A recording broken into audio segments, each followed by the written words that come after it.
Absurdism gets a bad rep. It's portrayed in media as this dour, depressing ideology full of hungover, white philosophy bros smoking cigars and waking up at noon. While the sleeping in bit is verifiably true, its architects see its core message differently. To them, absurdism is a philosophy of freedom, of liberation from existential angst. But absurdism is often approached in bad faith by its critics, and it gets a way worse rep than it deserves. Which is why I want to take today to pay respect to the movement by diving into easily the most thought-provoking piece of absurdist literature of the last century. Neil Cicerega's mashup of Linkin Park and the Doobie Brothers. I tried so hard and got so far, but in the end, it doesn't even matter. I had to fall to lose it all, but in the end, it doesn't even matter. Before continuing, I want to give y'all an operating definition of absurdism. Obviously, in a piece this short, no summary could ever be perfect, but I want to give it a try. I swears I'll make you proud, Pop! Absurdism is a philosophical framework that challenges concepts like knowledge and the meaning of life. Whereas many a religion posit life's purpose is derived from the divine will of gods, absurdists argue life has no objective meaning. Now, I know to plenty of you out there that sounds depressing, and you wouldn't be the first person to think that.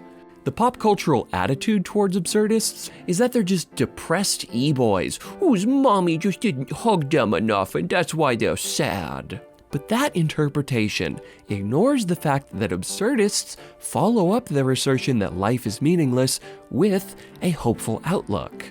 A quick example comes from Rick and Morty. I know, cringe, but let ye who has not posted cringe cast the first stone. That's what I thought. In season 1, after a catastrophic mishap in his home universe, Morty kills and takes over the life of a version of him from a different timeline. At first, he's scarred by it all, living with these people that look like his family members, but he knows at his heart they're not truly his family.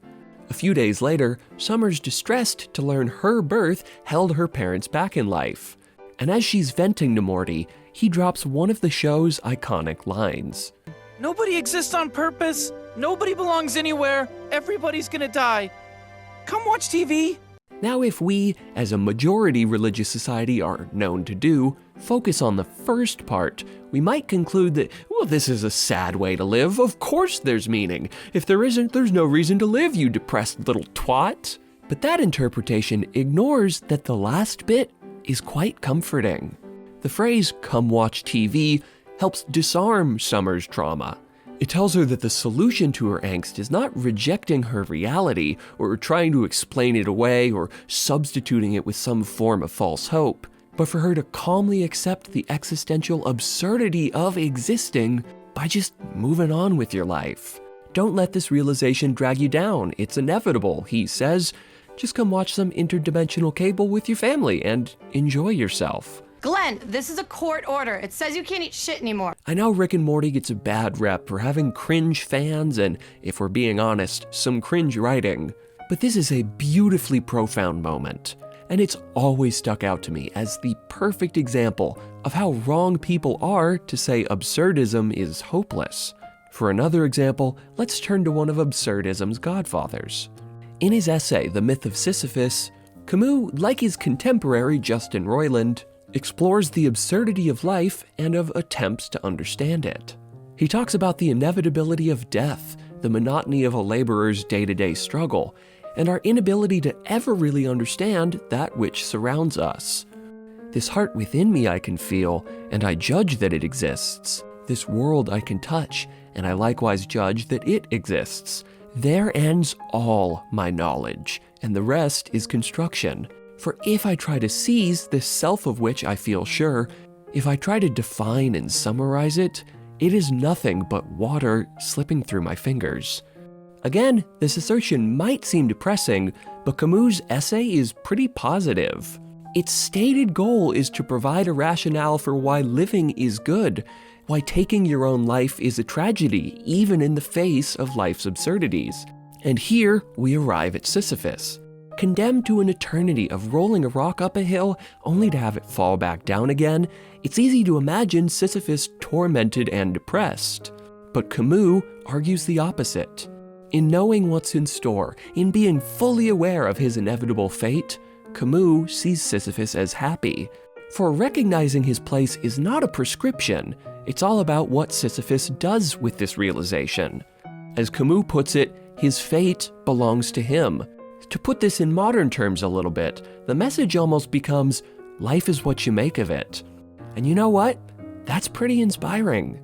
You see, when you hear the philosophers describe their ideology, instead of hearing it third hand through a religious culture that rejects its foundational principles, absurdism is god-dang hopeful. While brief, I hope these examples help define this ideology for those unfamiliar. Now that we're on the same page with this edgy cigar-smoking movement, let's look at Neil's glorious mashup. To understand its true beauty, we have to understand its parts. Let's start with the lyrics, which are ripped entirely from Linkin Park's In the End. It starts with One thing, I don't know why. It doesn't even matter how hard you try. Ah yes, what an angsty masterpiece. The mere mention of its name or a snippet of its chorus will send many a 20-something into a nostalgic spiral. I say it's an angsty masterpiece because in its original form, it's downright depressing. An angry and frustrated depressing at that. It opens on a dreary piano melody. The late great Chester Bennington's delivery is so verbose with its audible angst, and the song's peppered with lyrics like, "It doesn't even matter how hard you try," and "In the end, it doesn't even matter," describing a state of utter hopelessness and despair. The song has a clear focus on mortality, with its first verse penning lines like, Time is a valuable thing. Watch it fly by as the pendulum swings. Didn't look out below. Watch the time go right out the window. You of course follow up that verse with the line, "In the end, it doesn't even matter," and voila, you've got yourself a dejected protagonist grappling with his own mortality and struggling to see a point in it all. While there's some other metaphorical business going on in the last verse, a clear motif one can take away from this song is how disempowering realizing our place in the universe can feel. It doesn't even matter how hard you try suggests whatever force they're trying to push against is immovable. Time, old age, or the absurdity of existing, all of them are relentless in their pursuit and unable to be stopped. The song's chord progression even suggests a depressing downfall. Whether it's the opening theme or the chorus, the chords start each phrase ascending and by the end of each phrase are quickly falling down. The chord progression displays the ascent as this guy struggles to find meaning to resist the inevitable, and descends to represent his downfall as he realizes none of it even matters. The song's message is loud and clear. The realization of In the End's protagonist is meant to be a depressing one. Time will pass us by like clockwork, no matter what we do. So why even try? None of it matters. No, this isn't a phase, Mom! And if we looked at this song with the lens most people carry with them, we might be tempted to call this an absurdist ballad. But I don't see it that way. It's a depressing ballad, that much is true, but it's not an absurdist one. As we saw earlier, absurdism has a hopeful endpoint. In the End expresses no hope, just sad boy vibes. At least, not in its original form, which is why I think Neil Cicerega's mashup version of their song elevates the lyrical content of In the End to peak absurdism status. While the lyrics of Neil's song are entirely from In the End, the music comes from the Doobie Brothers song, What a Fool Believes. He came from somewhere back in hell long ago. Very different emotion, right? The change in backing track immediately alters the song's experience. As you may have noticed from whatever amount of the song I'm able to play before getting copyright struck, it's got a much happier mood. The instrumentation's nice and chill, it's got a funky bass line, and the piano's fun while it takes us along for the ride. Its opening piano melody makes us feel happy, as opposed to the moody feeling we get at the start of In the End. But the music doesn't just make Neil's song sound happier, its very structure supports an upbeat attitude. To explain, let's take a close look at how the chord progression in each song's chorus differs. Instead of the music rising for the line "tried so hard" and falling with "it doesn't even matter," which is what Linkin Park's original song does, Neil's chord progression falls for "had to fall," yet rises with the line "it doesn't even matter." This change fundamentally alters our relationship to the lyrics. Instead of the line "in the end it doesn't even matter" being accompanied by a moody downward progression, it's met with an upbeat ascension. Neil's version of the song now posits this existential realization as a hopeful one. Now, the protagonist recognizing that time slips by outside of our control is a positive moment. They're coming to peaceful terms with their own mortality. It's not a depressing downward spiral anymore. Instead, it's a comforting moment of clarity. And you might be thinking, wait, how can saying it's all meaningless be helpful? To that I'd say, we must imagine Sisyphus happy. Much in the same way Sisyphus's peace comes from accepting his fate, our author is realizing his and finding peace through acceptance. They're not fighting the inevitable anymore. No longer will our protagonist be haunted by sleepless nights worrying about death or the meaning of life. Instead, they've come to grips with their mortality and find comfort in finally quieting the angst those questions once brought. And it's honestly fucking beautiful. Not even just for a mashup, but as a standalone piece of art, this message is so wonderfully executed. The song becomes true absurdism because it moved past the depressing reality its lyrics originally conjured and argues that accepting the brevity of life is a freeing experience, not a depressing one.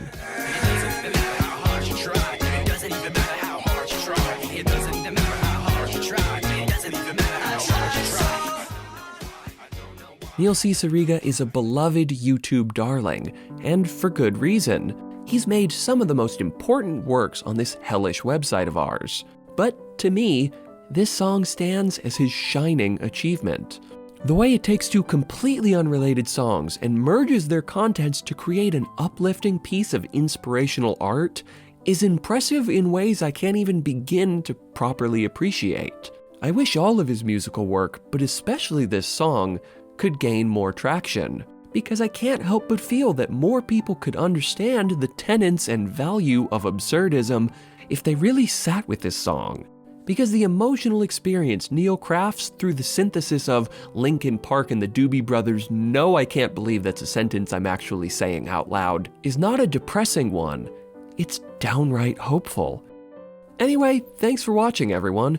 Be sure to toss this video a like and subscribe down below, but if you really want to help me out, you can join me over on Patreon.